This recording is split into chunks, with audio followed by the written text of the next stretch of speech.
ஓம் சிதாரா நேயர்களுக்கு வணக்கம். குழந்தைகளுக்கு கண் திருஷ்டி இல்ல, அப்ப என்ன பண்ணுவாங்கன்னா, அம்மாலாம் ஒரு கையில கல்லுப்பு எடுத்துக்கிட்டு, நல்லா தலையே 3 முறை சுற்றிட்டு, அதே மாரி இந்த பக்கம் 3 முறை சுற்றி, தலை முதல் கால் வரை அப்படியே தேய்ச்சு எடுத்து கொண்டு போய் தண்ணீல ஓடும் தண்ணீல போட்டுருவாங்க இல்லையா? அந்த மாரியும் பண்ணலாம். பொறந்த குழந்தைக்கு அப்படி எப்படி பண்ண முடியும் அப்படின்னா, நீங்க என்ன பண்ணுங்க, இப்ப தான் குழந்தை குட்டியா இருக்கு. எத்தன பேர் குட்டி குழந்தை அழகா இருக்கும்ல. அந்த குட்டி குழந்தை பார்த்தாலே எல்லாருக்குமே ஆசையா வந்துரும். நல்லா போட்டு நசுக்கலாம், பிசுக்கலாம் அப்படிங்கிற மாரி ஒரு ஆசை வந்துரும்ல.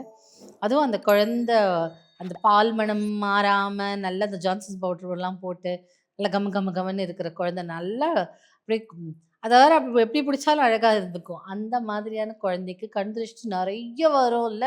அப்ப என்ன பண்ணணும்னா, வேஷ்டி துணி இருக்கு இல்லையா? அதுல திரி செஞ்சுக்கணும். திரி செஞ்சுக்கிட்டு, நல்லா தலையிலேருந்து கால் வரைக்கும் அது மறுபடி எடுத்துக்கணும். இடது புறம் ஒரு திரி, வலது புறம் ஒரு திரி.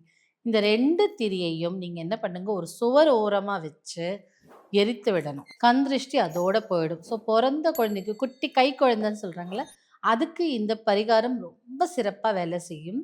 ஒரு வேஷ்டி துணிய திரிய எடுத்துக்கணும். 2 பக்கம் தலையிலேருந்து கால் வரைக்கும் வலதுபுறம் இறக்கணும். இன்னொரு திரிய வச்சு இடதுபுறமும் இறக்கணும்.